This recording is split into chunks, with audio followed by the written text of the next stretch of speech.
Philippine News newscast for November 8 to November 14, 2013. Good day to everyone. Magandang araw po sa inyong lahat and welcome to the website of Philippine News. These are our stories for the day. We'd like to start with the news about the human trafficking hearing wherein the ex-victim will testify about the slave treatment. This news report by Lydia Solis. A survivor of international trafficking from the Philippines testified with confidence last November 4th event to raise awareness of and deter human trafficking. Angela Guanzon, age 36, identified herself at the California field hearing on human trafficking at the Titan Student Union building on the campus of California State University here. Guanzon narrated how she came to the United States in 2005 on a lawful visa with a promise of a good job. She traveled with 10 other workers when she got her visa going to the U.S. And then her passport was taken and she was told that it would be held for her until she got to the U.S. Well then, Guanzon detailed on harrowing experience after another. She was told that she owed $12,000 for her transportation to the United States, and for her visa, she was told that she had to work 10 years to pay off her debt. She was warned not to talk to anyone outside of the facility or she would be arrested and sent home. She was then forced to work at a retirement home for the elderly located in Long Beach, California, where she worked 18-hour day and had to sleep on the floor in the hallway. On top of this, she had to wake up in the middle of the night to attend to elderly clients. This went on for 2 years and eventually she was rescued by the Federal Bureau of Investigation after a tired neighbor noticed that she and other workers didn't leave the facilities at all. They take days off, and for 2 years, the police referred Guanzon to the LA Metro Task Force on Human Trafficking, who placed her in contact with a coalition to abolish slavery and trafficking.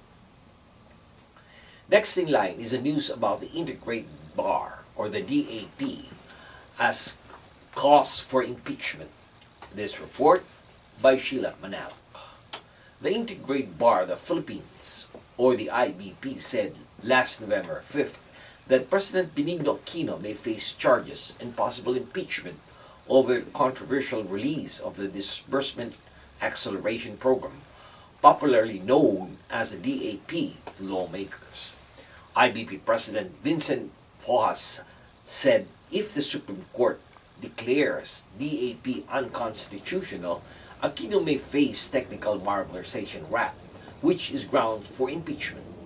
In this case, the COA, or the Commission on Audit, shall require the return of the funds released through the DAP. The Integrated Bar of the Philippines, or the IBP, filed its 5th petition last month against the implementation of the DAP and asked the High Court to order the Commission on Audit to immediately audit and prevent the funds from being distributed. Hoyas further explained that the government can stop the DAP disbursement even without the order of the Supreme Court, saying that the DAP can be voided for being unconstitutional, not on the basis of any case. Petitioners argued funds put in the DAP officially contained in the Department of Budget and Management Circular number 541 should not be considered savings since there could not be savings in the middle of a fiscal year, especially the projects or programs for which these funds were allocated by law have not been completed, discontinued, or abandoned. This time we tackle the news about the National Women's Day of Protest, advancing women's movement. Over 10,000 women surged to Mindiola Street, Manila, in the Philippines to protest the oppression, repression, hardship, and corruption of the Marcos dictatorship. 30 years have passed since the women have shown power of collective action in the overthrow of the dictatorship. But even with the dictator gone, oppression, repression, and the struggles of the people still remain under the implementation of the neoliberal economic policies that further plunges Filipino family into hardship. On the weekend of the National Women's Day in protest in the Philippines, Gabriela Washington, D.C.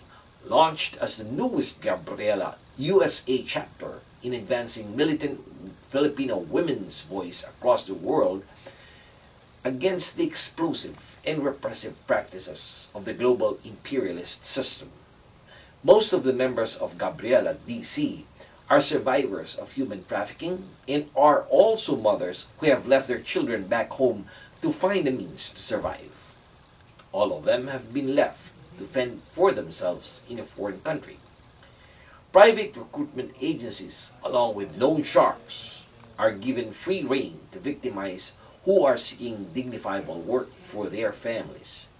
They leave their families for a job they were promised, and in this case, as professional teachers, only to find themselves jobless when they arrive.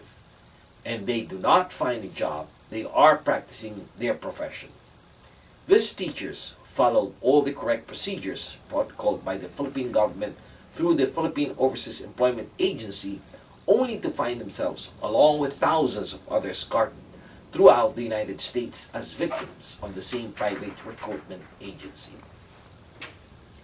And finally, we have the latest news about the San Francisco Bay Area Philams who won several council posts.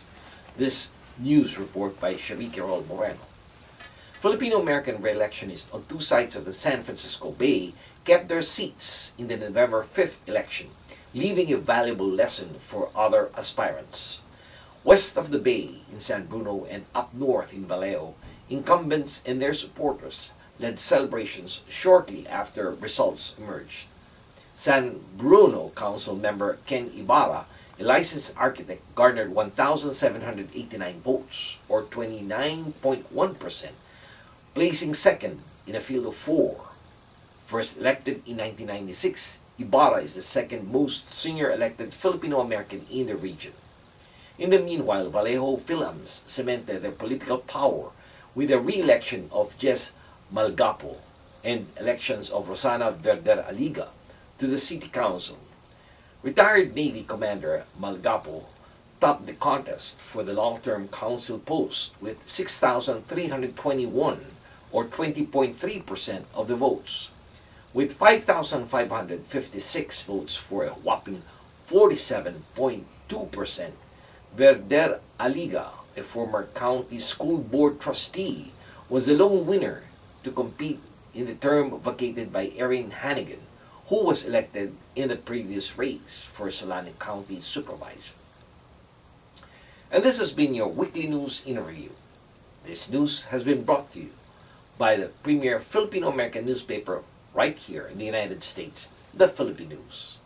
On behalf of the management and staff of the Philippine News, this is David Rodriguez, signing off and thanking everyone for watching. Maraming salamat po. Have a wonderful weekend. Mabuhay po sa inyong lahat.